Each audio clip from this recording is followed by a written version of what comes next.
Salut à tous, ça faisait longtemps dites donc, tellement longtemps que je vous parlais d'un truc qui s'est passé l'année dernière. J'ai fait un voyage au Japon, durant lequel j'ai pu profiter de 2 pleines semaines, de grands soleils, de fleurs de cerisier, de la meilleure cuisine du monde et de temples superbes. Bien entendu, avec un tel programme, j'ai pas pu m'empêcher d'embarquer ma caméra, me disant que je ferais peut-être un vlog ou un truc du genre sur la chaîne quand j'aurai le temps. Et puis j'ai pas eu le temps.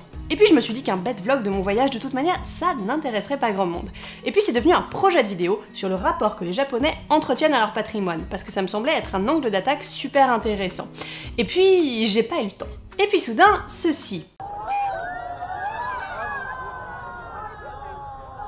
Suivi de ça.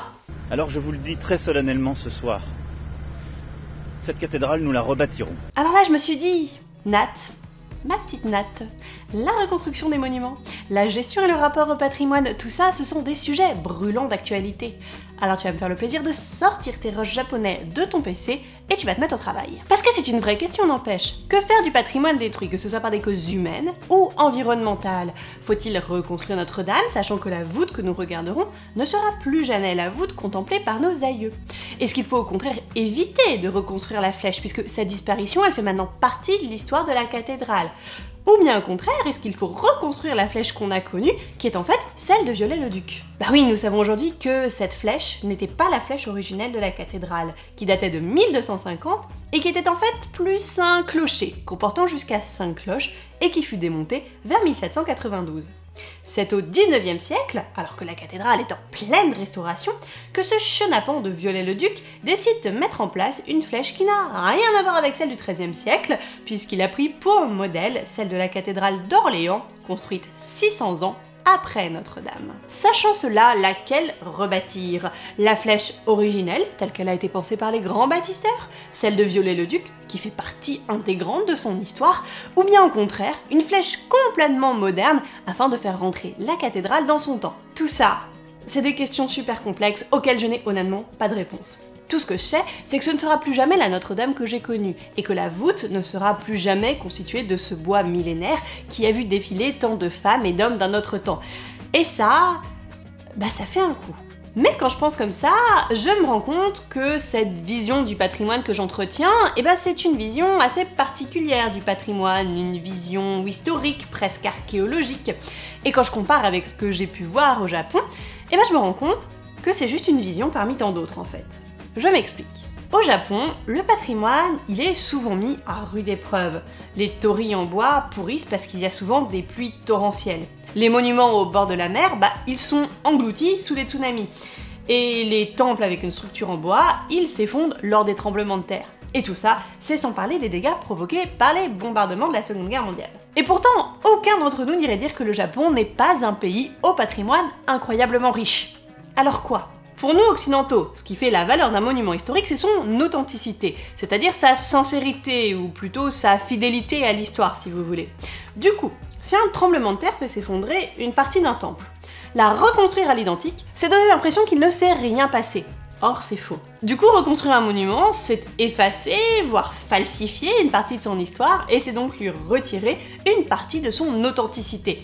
Mais vous imaginez bien que des bonhommes comme Viollet-le-Duc, l'authenticité historique des monuments, il s'en fichait comme de 3 fromages.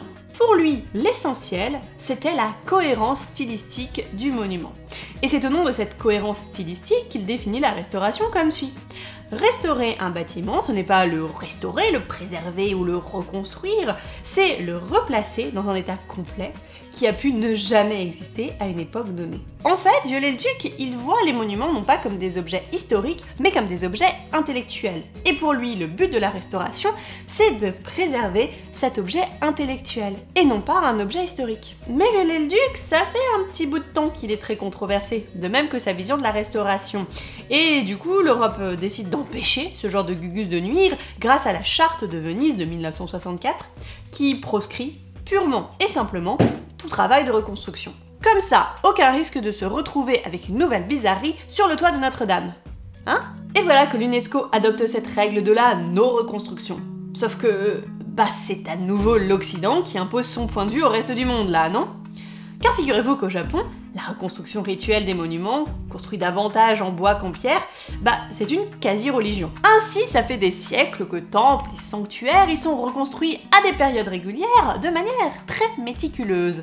Peut-être que ça vient aussi du fait que les monuments là-bas ne sont pas seulement des lieux d'histoire. Bah oui, même les temples les plus connus sont bien plus que de simples sites touristiques.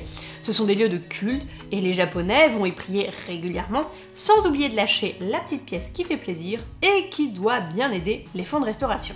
Et oui, je sais qu'on célèbre toujours des messes à Notre-Dame, mais je vous assure que les lieux de culte au Japon sont bien plus actifs que les nôtres. Alors, quand en 1992 le Japon rejoint la Convention du patrimoine mondial, l'UNESCO fait face à un sacré dilemme. Si on rejette les monuments japonais sous prétexte qu'ils ont été reconstruits, en gros, on condamne tout le patrimoine architectural d'une civilisation. Si on accepte au contraire de reconnaître ces monuments, il va falloir faire évoluer la doctrine internationale qui rejette toute forme de reconstruction telle qu'on la pratique au Japon. Alors, les experts se réunissent à Nara et adoptent une notion étendue de ce qu'est l'authenticité grâce au terme d'authenticité immatérielle. La fonction, les traditions et les connaissances transmises par un monument font maintenant autant partie de son authenticité que ses matériaux. D'ailleurs, les rituels de reconstruction au Japon permettent de transmettre énormément de connaissances sur les monuments et leur histoire. De la même manière, on a décidé en France de reconstruire la flèche de la basilique de Saint-Denis, précisément parce qu'on disposait d'énormément de documentation à son sujet, et que sa reconstruction, en fait, participait à la transmission de ce savoir architectural. Mais attention, n'allons pas comparer l'incomparable. La reconstruction d'un monument en France et la reconstruction d'un monument au Japon, ce n'est pas la même chose. Au pays du soleil levant, la reconstruction rituelle est un processus qui existe depuis des centaines d'années et qui est très codifié, avec les mêmes matériaux et la même façon de faire les choses. Bref, ça s'inscrit dans la continuité. Alors qu'en France, l'histoire de notre patrimoine est marquée par des ruptures qui peuvent être provoquées par des évolutions religieuses, par des accidents, par des oublis, par des contestations politiques, ou bien juste par l'évolution de notre pensée patrimoniale. Coucou Viollet-le-Duc. Le problème, c'est qu'en Occident, on a du mal à accepter cette notion d'authenticité immatérielle. On considère que les monuments nous racontent une histoire, et que pour préserver cette histoire, il faut préserver les monuments. Et puis, nous ne l'aurons pas, derrière tout ça, il y a des enjeux économiques. En gros, en France, il y a deux camps qui s'affrontent. Ceux qui pensent que les monuments doivent s'adapter à leur public pour se rendre plus attractifs, et ceux qui pensent au contraire que c'est au public de s'adapter aux monuments. Ce qui est sûr, c'est qu'au Japon, leur conception du patrimoine et le fait que les monuments soient plus que de simples lieux touristiques, ça leur permet de résoudre ce dilemme. Quant aux bâtiments détruits volontairement, comme lors de guerre, ils sont considérés comme faisant partie intégrante de l'identité du pays. Et à ce titre, ils ont aussi été reconstruits. Concernant Notre-Dame, que dire ? Toutes les solutions proposées, elles viennent avec leur lot d'arguments en fait. Que ce soit la reconstruction de la flèche telle qu'elle existait au XIIIe siècle, la reconstruction de la flèche telle que nous on l'a connue, c'est-à-dire à la Viollet-le-Duc, la construction d'une flèche totalement moderne, ou bien pas de reconstruction de flèche du tout, puisque en fait sa destruction fait partie de l'histoire du monument maintenant. En fait, tout est une histoire de comment on conçoit le patrimoine, et ça, c'est une question à la fois très culturelle et très personnelle. Du coup, je pense que la meilleure chose à faire, c'est peut-être tout simplement d'en débattre entre nous dans l'espace commentaire, tout en civilité bien entendu. Et voilà, j'espère que cette petite vidéo sur les différentes manières dont on conçoit le patrimoine entre la France et le Japon vous a plu. Si c'est le cas, n'oubliez pas que le like, le partage, l'abonnement, le commentaire soyeux, tout ça, ça fait vivre la chaîne qui a toujours sa page Utip. Quant à moi, je vous dis à bientôt pour encore plus d'art.